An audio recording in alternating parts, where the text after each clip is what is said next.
Here is a question worth sitting with. When did you last make a truly rational decision? Not one that felt rational, not one you could explain afterward with a neat little story. A genuinely rational decision. One untouched by mood, memory, or the quiet hum of everything you already believe to be true. If you paused just now, good. That pause is the beginning of something. Most of us move through our days with a quiet confidence in our own thinking. We trust our instincts. We weigh our options. We arrive at conclusions that feel, from the inside, like the product of clear-eyed reasoning. And yet, and this is where things get interesting, the research tells a different story, a story that is less flattering and far more fascinating. Imagine a hiring manager reviewing two nearly identical resumes, same qualifications, same experience. The first name at the top is familiar. It sounds like someone she grew up with. The second name is unfamiliar, harder to pronounce. She chooses the first candidate. Later, if you asked her why, she would give you a confident, articulate answer. She would cite leadership potential, cultural fit, a certain quality she sensed in the writing. She would believe every word. She would be wrong about almost all of it. The research bears this out. In a landmark field experiment by Bertrand and Mulanathan, resumes with white-sounding names received 50% more callbacks than identical resumes with African-American-sounding names, a gap that held uniform across industries, company sizes, and even employers who explicitly advertised equal opportunity. The bias operated below the threshold of awareness, and the decision-makers had no shortage of confident explanations for choices that data told a different story about. That story is not about a bad person. It is about a human brain doing exactly what human brains do, moving fast, filling gaps, and then constructing a convincing explanation for a decision that was already made somewhere below the waterline of conscious thought. That is the territory of this volume, not the obvious mistakes, not the moments when we know we are being irrational, the invisible ones, the decisions that feel like logic but operate like instinct. The beliefs that feel like conclusions, but were actually premises, assumptions we carried in before the thinking even started. We call these cognitive biases, and they are not glitches, they are features. The human mind, facing an ocean of information every second, had to develop shortcuts. It had to find ways to function without processing everything from scratch. These shortcuts, what psychologists call heuristics, are genuinely useful most of the time. But useful and accurate are not the same thing. And when the shortcut leads us somewhere we did not intend to go, we rarely notice, because the shortcut, by design, does not announce itself. This is what makes invisible biases so powerful. They operate precisely in the space where we feel most certain. Think about that. Not in moments of confusion or doubt, in moments of certainty. That confident sense that your reading of a situation is correct, that your judgment of a person is accurate, that your interpretation of a piece of information is the only reasonable one, that is often exactly where a bias has done its quiet work. You are not going to walk away from this volume feeling bad about your brain. That is not the goal. The goal is something more useful, clarity, a kind of cognitive self-knowledge that gives you room to pause, to question, to catch the bias before it catches you. Not always, not perfectly, but more often than before. There is a particular feeling that comes with this kind of learning. A slightly uncomfortable recognition, oh, I do that, followed, if you stay with it, by something that feels surprisingly like relief, because once you can see the pattern, you are no longer entirely inside it. That is the promise of this volume. Not that you will become a perfectly rational actor. No one is, and anyone who claims otherwise is demonstrating a bias about their own lack of bias. But that you will become a more aware one. That the next time you feel absolutely certain about something, you will also feel a small, useful flicker of curiosity, a quiet voice that asks, "What am I not seeing here?" In the pages, or rather the hours ahead, we are going to explore 4 interconnected forces: confirmation bias, emotional anchoring, cognitive blind spots, and the illusion of rational thinking. Each one is distinct, each one is demonstrable, and each one is, to some degree, operating in your mind right now. We will move through real examples, not hypothetical edge cases, but the kinds of ordinary situations where these forces show up most reliably: in your workplace, your relationships, your financial choices, your political beliefs, your self-image. We will make this concrete. Because invisible biases are not an abstract problem, they have real consequences every single day in the most ordinary circumstances. So, let us begin with the one that is perhaps the most pervasive, the most quietly destructive, and the most personally uncomfortable to examine. Let us begin with confirmation bias and the astonishing extent to which most of us are already convinced we do not have it. Confirmation bias is the tendency to search for, interpret, and remember information in a way that confirms what you already believe. Read that again. Search, interpret, and remember. It operates at every stage of the information process, not just in how you look for evidence, but in how you weigh it once you find it. Evidence that supports your existing belief tends to feel solid, credible, and conclusive. Evidence that challenges it tends to feel suspicious, incomplete, or beside the point. The result is a kind of intellectual echo chamber, and the particularly strange thing is that it can exist entirely within a single mind. You do not need an algorithm or a social media feed to live in a bubble. Your own cognition is capable of building one for you in real time from whatever raw material the world provides. This pattern was first formally demonstrated by the British cognitive psychologist Peter Wason, who coined the confirmation bias itself. In his now classic 1966 selection task, Wason showed participants 4 cards and a simple conditional rule, then asked which cards to turn over to test whether the rule was true or false. The logically correct move was to look for cards that could disprove the rule. Fewer than 10% of participants did so. The overwhelming majority instinctively reached for the cards that would confirm what they already assumed, ignoring the very evidence most capable of revealing they were wrong. The task has since been cited in over 2,000 studies, and the finding has replicated reliably across decades.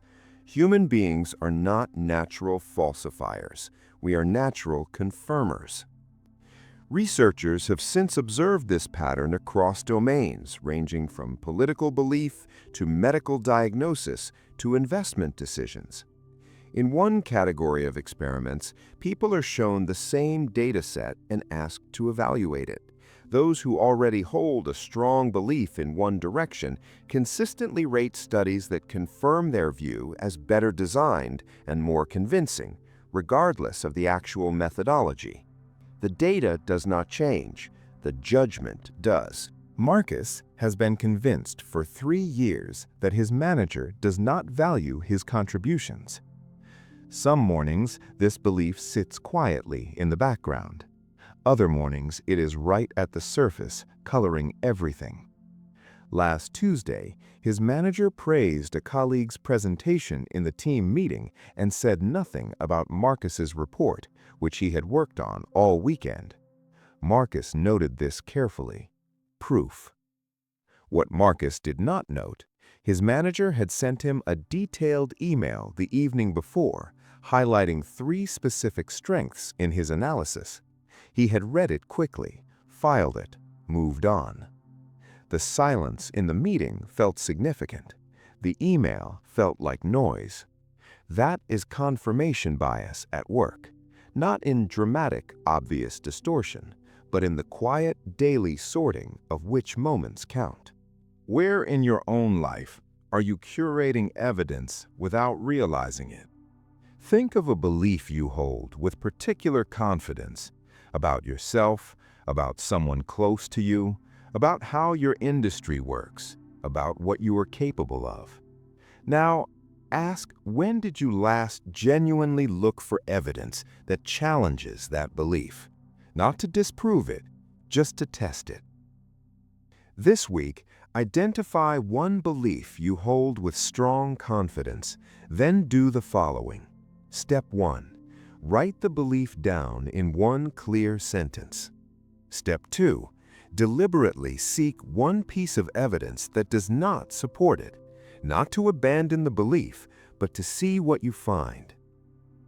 Step 3. Notice how that counter-evidence feels to you. Resistant, unwelcome, easy to dismiss? That feeling is data about your bias, not about the evidence itself.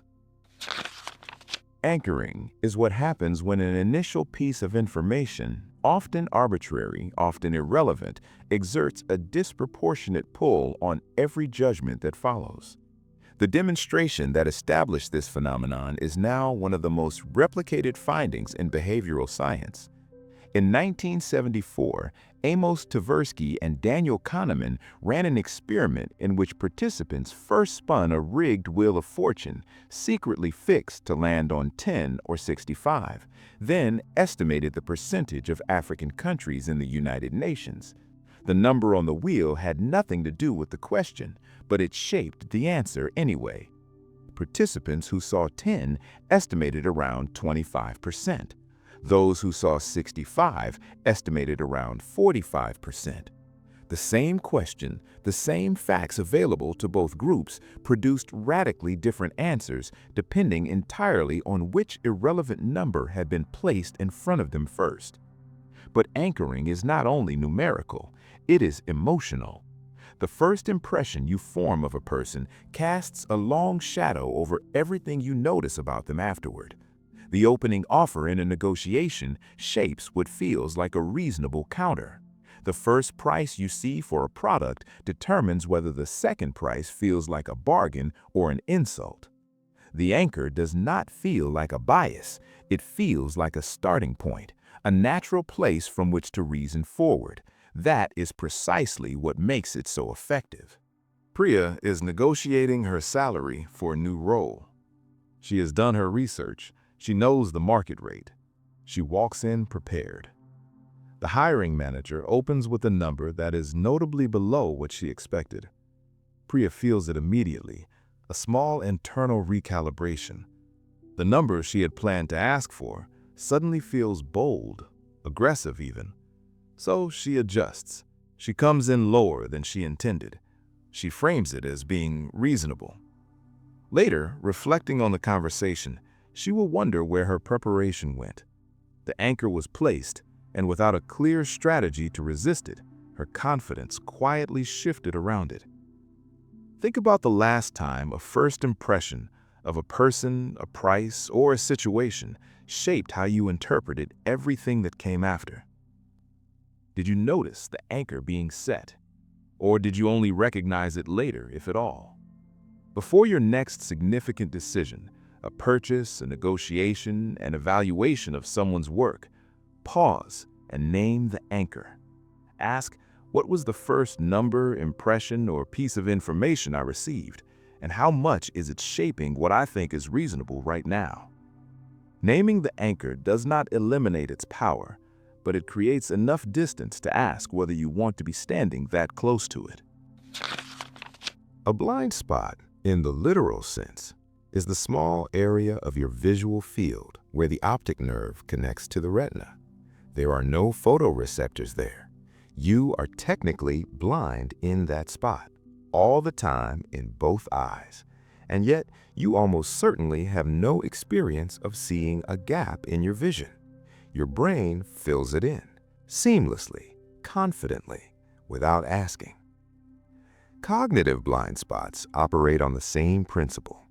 We do not experience the gaps in our thinking. We experience the fill, the smooth, coherent narrative our minds construct to cover them. This is why cognitive blind spots are so resistant to correction. You cannot notice the thing you have been designed not to notice. Psychologists have identified dozens of specific manifestations. The Dunning-Kruger effect is perhaps the most widely known. In their original 1999 study at Cornell University, psychologists David Dunning and Justin Kruger tested undergraduate students on logical reasoning, grammar, and humor, then asked those students to evaluate their own performance. The result was consistent and striking. Those who scored in the bottom quartile grossly overestimated their abilities, ranking themselves around the 62nd percentile, when their actual performance placed them at the 12th. Their limited skill in the domain also limited their ability to recognize how limited that skill was. It is worth noting, however, that popular accounts of this effect sometimes overstate it. The original research applied to performance on specific tasks, not to intelligence in general, and the effect has been subject to ongoing methodological debate. The core insight is real and well replicated. The sweeping claim that incompetent people do not know they are incompetent is a simplification that the original researchers themselves have cautioned against. But the broader category of cognitive blind spots includes something even more pointed: the bias blind spot itself. The remarkable human tendency to recognize cognitive biases readily in others while remaining confident that one's own thinking is relatively unaffected. We are, in other words, biased about our biases. David is a seasoned analyst, 22 years in financial services. He has seen markets move in ways that surprised almost everyone, and he's been right more often than most. He knows about cognitive bias. He has read about it. He sometimes mentions it in presentations, pointing to examples of how other people's thinking goes wrong. What David does not see, what he genuinely cannot see from inside his own perspective, is that his 22 years of experience have also produced 22 years of patterns. Assumptions about which signals matter. Beliefs about how markets behave that were formed in a particular era, in a particular context, and that have calcified into certainties. His expertise is real, and it coexists quietly with a set of blind spots his expertise has helped create. Where does your experience make you more confident than the evidence warrants? This is not an uncomfortable question. Sit with it rather than answering it immediately. Choose one area where you consider yourself experienced or knowledgeable. Then find someone, a colleague, a text, a perspective from a different field, who approaches that same area from a genuinely different angle. Not to be proven wrong, just to see what they see that you might be filling in rather than actually looking at. Here is the central paradox of this entire volume. The more confident you feel in your reasoning, the less likely you may be to examine it. And the more sophisticated your intelligence, the more sophisticated the rationalizations you can construct after the fact. Psychologists sometimes call this motivated reasoning, the process by which we use our intelligence not to reach the most accurate conclusion, but to defend the conclusion we were already inclined toward. Smart people are, in some documented ways, better at this. They have more tools for building arguments, more knowledge to selectively deploy, more rhetorical skill for making a biased conclusion sound like a logical one. This does not mean intelligence is a liability. It means intelligence without self-examination can become a very effective machine for confirming whatever we already believe. The illusion of rational thinking is not stupidity. It is the failure to notice that thinking and reasoning are not the same thing. Thinking is automatic, fast, and largely subconscious. Reasoning is effortful, slow, and requires a deliberate choice to engage. Most of us believe we are in the second mode far more often than we actually are. The researcher whose work gave this idea its clearest framework is Daniel Kahneman, whose decades of collaboration with Amos Tversky helped establish the field of behavioral economics and eventually earned Kahneman a Nobel Prize. In his 2011 book, Thinking Fast and Slow, Kahneman described two families of cognitive operation: System 1, which is fast, automatic, and largely unconscious, the mode that handles everything from recognizing a face to forming a first impression; and System 2, which is slow, effortful, and deliberate, the mode we deploy when we are consciously reasoning through a problem. The key insight is not that System 1 is inferior. Kahneman himself described System 1 as functioning beautifully most of the time.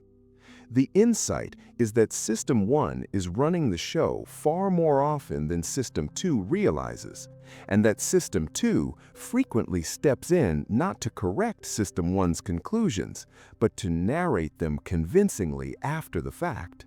Elena considers herself a fair and open-minded employer.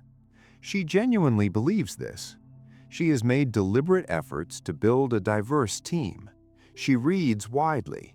She is, by any reasonable external measure, more thoughtful than most. And yet, in the moments between meetings, in the 2-second read she does of someone's posture, tone, or resume header, in the feeling she gets about whether someone is right for the culture, she is operating in the fast lane.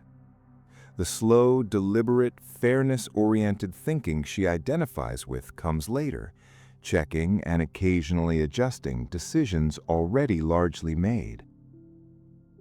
She is not a hypocrite. She is a human being. The gap between who we intend to be and how we actually decide is not evidence of bad character.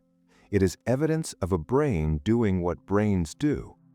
The question is, what we do with that knowledge. When did you last catch yourself reasoning toward a conclusion rather than from evidence?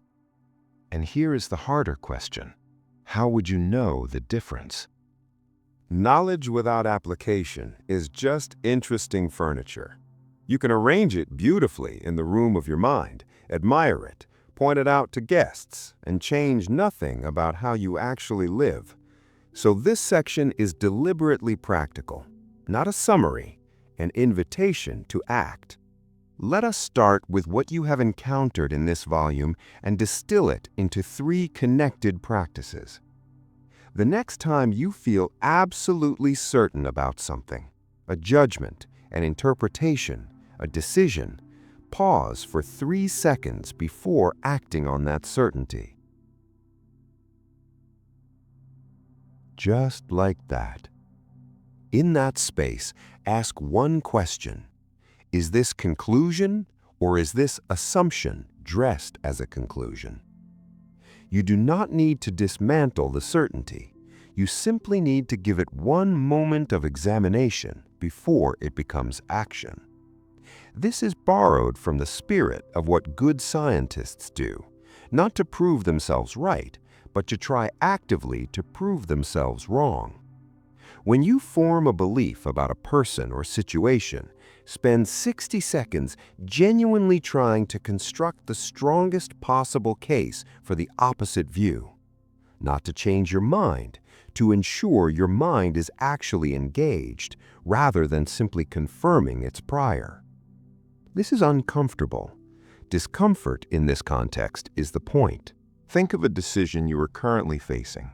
Something with real stakes where you feel reasonably confident in your direction.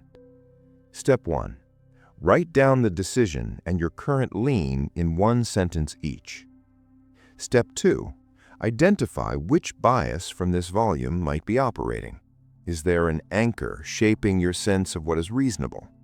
Are you filtering evidence through a prior belief? Is there a blind spot you might be too close to see? Step 3.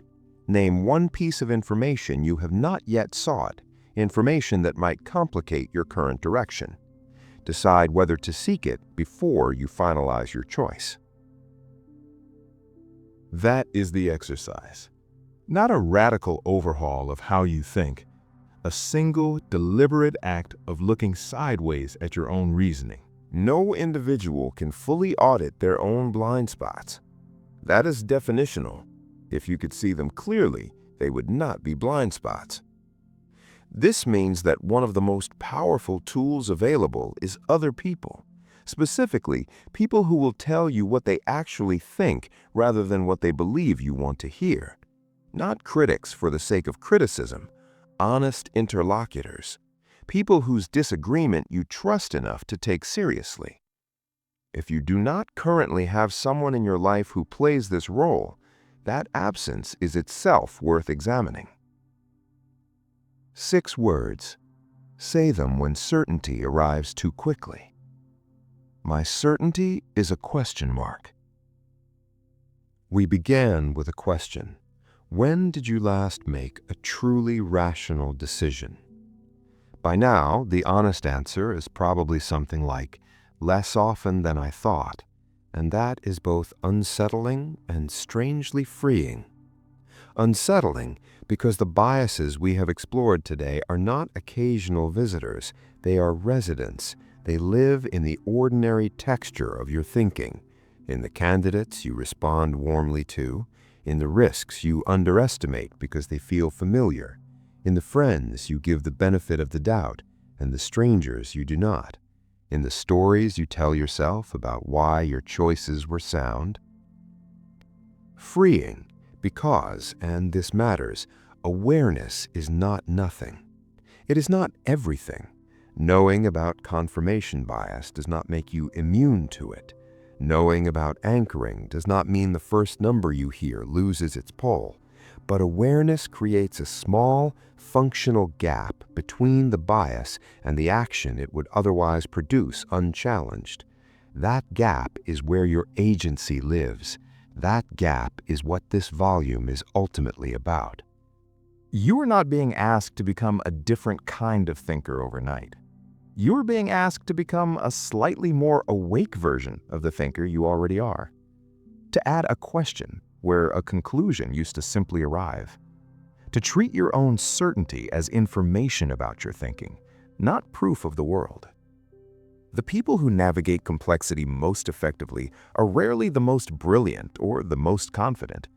They are the ones who have learned to be usefully skeptical of their own minds, who have built the habit, imperfect, inconsistent, but real, of asking, what am I not seeing, at the exact moment when everything feels visible. That habit is available to you. It does not require a personality change, or a degree in psychology, or a willingness to live in permanent self-doubt. It requires only this: a recurring willingness to pause at the edge of your certainty and look down. The biases we have named today, confirmation bias, emotional anchoring, cognitive blind spots, the illusion of rational thinking, are not your enemies. They are your mind doing its best in conditions it was not entirely designed for. The volume of modern information, the speed of modern decision-making, the complexity of modern relationships, your brain evolved to handle a different world. It is doing a remarkable job in this one. It just needs, occasionally, a co-pilot. You are that co-pilot. The next time a decision feels obvious, a judgment feels fair, a conclusion feels solid as ground, take one breath, hold your certainty gently, and ask the question this volume was built around. What is the invisible force I have not named yet? The question itself is the beginning of clearer sight. Like the moment your eyes adjust to a dark room, and what seemed like empty space slowly reveals everything that was always there, waiting to be seen.